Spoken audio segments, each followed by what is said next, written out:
Bonjour à tous, aujourd'hui on va parler de la 5G, ce nouveau réseau sans fil de télécommunications, mais aussi on va démystifier le mythe selon lequel le nouveau réseau 5G pourrait propager la COVID-19.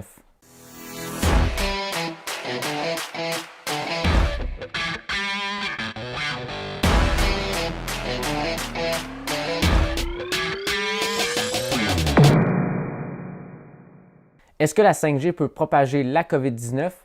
C'est ce que plusieurs groupes pensent à travers le monde, même que plusieurs tours de télécommunications ont été incendiées pour protester contre l'installation du nouveau réseau 5G.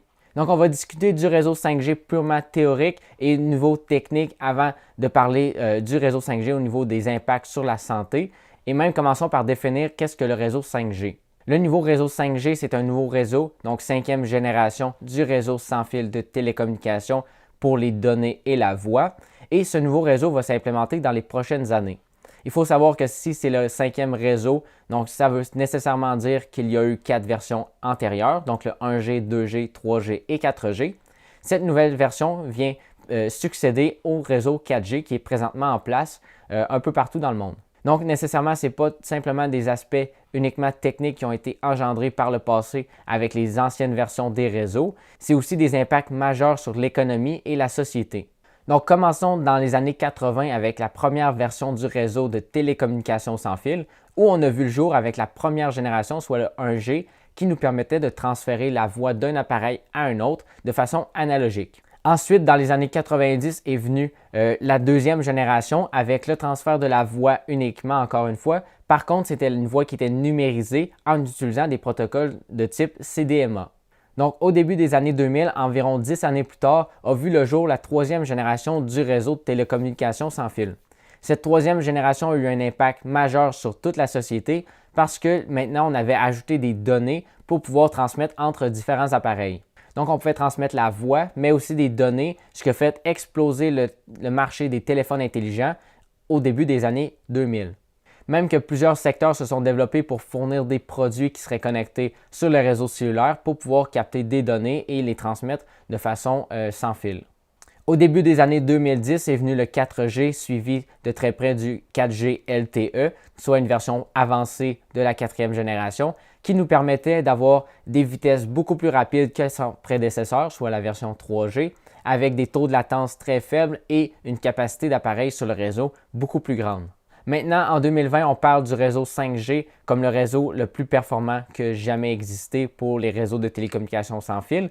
On parle de des vitesses qui sont 6 à 20 fois supérieures que son prédécesseur et des temps de latence 3 fois plus faibles. Ce qui différencie aussi le réseau 5G, c'est la bande de fréquence utilisée parce qu'il faut savoir que les 4 versions antérieures du réseau cellulaire utilisaient des bandes de fréquence inférieures à 3 GHz. Ce que ça signifie, c'est que la portée est grande, cependant, le débit va être limité pour la bande de fréquence utilisée. Donc, le 5G, pour fournir un plus grand débit, va aller dans des fréquences vraiment très supérieures. Donc, on vise la plage de fréquence pour le 5G d'environ 1 GHz à plus de 100 GHz. Donc, c'est des fréquences très, très, très élevées qui n'ont jamais été utilisées pour un domaine commercial à grande échelle comme le 5G va le faire. Et même qu'on prévoit des avancées technologiques très majeur dans le domaine de la radio sans fil. Donc, le réseau 5G va être implémenté en 3 paliers pour offrir une très bonne performance et une très bonne portée aussi. Donc, si par exemple on est près de la tour de communication, on va avoir une fréquence d'émission très élevée pour favoriser un haut débit de données.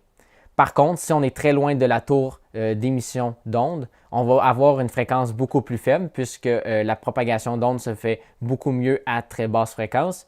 Et par contre, on a quand même un très bon débit parce que le 5G va utiliser des nouveaux systèmes d'encodage et de décodage qui vont augmenter les performances du réseau. Donc, lorsqu'on parle de 5G, on pense souvent aux performances, à l'infrastructure technologique qui va y avoir été imposée. Cependant, on oublie souvent la conception de la technologie et cette technologie-là, comme elle est nouvelle, vu qu'on va à des fréquences supérieures aux fréquences antérieures qu'on avait sur les réseaux 4G et inférieurs. Donc, le nouveau réseau 5G, comme je vous l'ai dit, va utiliser les bandes millimétriques. Donc, c'est des bandes avec la longueur d'onde qui est plus faible que 1 mm. Donc, c'est très, très, très petit et ça crée des enjeux majeurs pour la conception. Nécessairement, c'est tous des problèmes qui sont encore inconnus et qu'on va devoir résoudre pour le futur. C'est ce qui fait aussi que le nouveau réseau 5G se veut plus performant, mais aussi qui va avoir un impact majeur sur la technologie en général. Donc, à titre comparatif, le réseau 2G offrait des vitesses de 0,3 mégabits par seconde. Le réseau 3G par la suite est arrivé avec des vitesses de 7,2 mégabits par seconde. Ensuite, le réseau 4G est arrivé avec 150 mégabits par seconde comme vitesse maximale. Et le réseau 5G se veut vraiment plus performant et plus optimiste avec des vitesses pouvant aller de 1 à 10 gigabits par seconde. Donc ça, c'est des vitesses qui sont maximales. Cependant, pour le réseau 5G, on vise des vitesses moyennes de 50 mégabits par seconde, ce qui est énorme considérant que même les réseaux Wi-Fi avec 50 mégabits par seconde, c'est très élevé. Donc pour ceux qui ont une petite connaissance dans les systèmes de radiofréquence, on sait très bien que plus on augmente en fréquence, la longueur d'onde va être réduite. Et pour ce qui est de l'antenne, plus la longueur d'onde est réduite, l'antenne va être plus petite aussi. Donc plus on augmente un système en fréquence, plus la longueur d'onde est petite, et plus la longueur d'onde est petite, étant donné que c'est proportionnel à la longueur de l'antenne, plus c'est petit. Donc c'est un avantage gagnant. Cependant, étant donné qu'on augmente en fréquence, on sait que la portée va être réduite considérablement.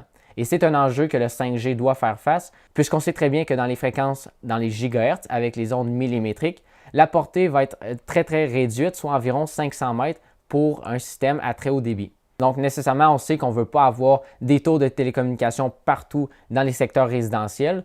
Donc, c'est pour cette raison que les antennes 5G vont avoir un réseau plus étendu de petites bornes d'émission d'ondes qui va être sous forme de MIMO, soit Multiple Input, Multiple Output, qui va utiliser cette technologie-là de réseau pour augmenter la couverture du réseau sans fil 5G et pour pouvoir atteindre plusieurs personnes.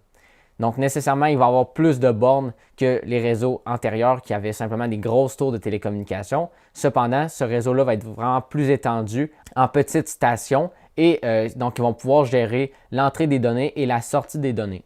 Donc, malgré que le développement de la 5G vise quelques secteurs en particulier, dont la réalité virtuelle, la réalité augmentée, les jeux vidéo, les autos autonomes, les objets connectés ou même l'agriculture de précision, plusieurs secteurs qui sont encore inconnus vont pouvoir voir le développement avec la nouvelle arrivée du réseau 5G. Donc, plusieurs secteurs vont pouvoir offrir des produits qui sont connectés, comme le réseau, par exemple, manufacturier, va pouvoir obtenir des données très précises sur sa production en temps réel avec des objets connectés. Donc, maintenant que tout ça a été dit, vous aimeriez peut-être faire partie du nouveau réseau 5G. Eh bien, malheureusement, il va falloir attendre encore quelques mois, quelques années, surtout si vous habitez en région ou dans les banlieues, parce que le réseau 5G va s'implémenter en premier dans les grandes villes, étant donné que la portée est beaucoup plus faible, mais nécessairement, il va venir aussi par la suite s'étendre dans les années à venir. Donc, il faut savoir que le réseau 4G n'est même pas encore implémenté partout dans le monde. Donc, avant que certaines régions puissent avoir accès au nouveau réseau 5G, ça va prendre encore quelques années. Quelques villes dans le monde ont déjà accès au nouveau réseau 5G pour faire des tests du développement, créer des nouveaux produits et valider le fonctionnement du réseau. Lorsque le développement de la 5G va être fait dans les grands centres urbains, on va voir le réseau s'étendre et offrir une plus grande couverture. La 5G, c'est très bon au niveau technologique, ça offre des très bonnes performances, mais comment l'économie mondiale va en bénéficier? En fait, on estime qu'il va y avoir plus de 22 millions d'emplois créés pour les prochaines années en lien avec le nouveau réseau 5G et qu'il va y avoir plus de 13 000 milliards de dollars en retombées économiques. Donc, nécessairement, les retombées économiques concernent l'industrie de la télécommunication, mais aussi tous les secteurs qui vont pouvoir avoir des objets connectés sur le réseau 5G. On parle d'objets connectés dans le domaine manufacturier, dans le domaine de la santé, dans le domaine agriculture. Donc, tous les domaines qui vont vouloir avoir des objets connectés en temps réel vont vouloir avoir accès au réseau et ça va compter dans les retombées économiques mondiales. Donc, les chiffres que je vous ai donnés, c'est des estimés d'ici 2035 et ces estimés-là sont des estimés pessimistes. On estime que le réseau 5G va pouvoir avoir un impact majeur sur la société et pouvoir avoir des impacts beaucoup plus grands que ceux estimés. Alors maintenant que tout ça est dit, maintenant qu'on connaît tout sur le réseau 5G et son implémentation, revenons à notre question initiale. Est-ce que vous croyez que le nouveau réseau 5G peut vraiment propager la COVID-19? Donc, je crois que c'est une fausse corrélation qui a été créée entre le nouveau réseau 5G et la pandémie actuelle de COVID-19. Il faut savoir que le réseau 5G n'a aucun lien avec la COVID-19 et même que ce nouveau réseau-là a été testé et implémenté bien avant la pandémie actuelle. Le réseau 5G ne se veut pas très différent en termes d'émissions d'ondes électromagnétiques que ces réseaux précédents, soit le réseau 1G, 2G, 3G et 4G. Les normes gouvernementales de chaque pays sont très strictes sur l'émission d'ondes électromagnétiques et même que les compagnies qui produisent des circuits adaptés sur leur réseau 5G par exemple ou le 4G, ils vont transmettre à des puissances beaucoup moins élevées que ceux recommandés par les autorités de la santé. Il ne faut pas s'inquiéter pour le nouveau réseau 5G qui va arriver dans les prochaines années. Donc, il y a une fausse corrélation, comme je vous le dis, qui a été établie par certains groupes à travers le monde liant la COVID-19 et la 5G. Cependant, aucun lien n'a été fait entre les deux.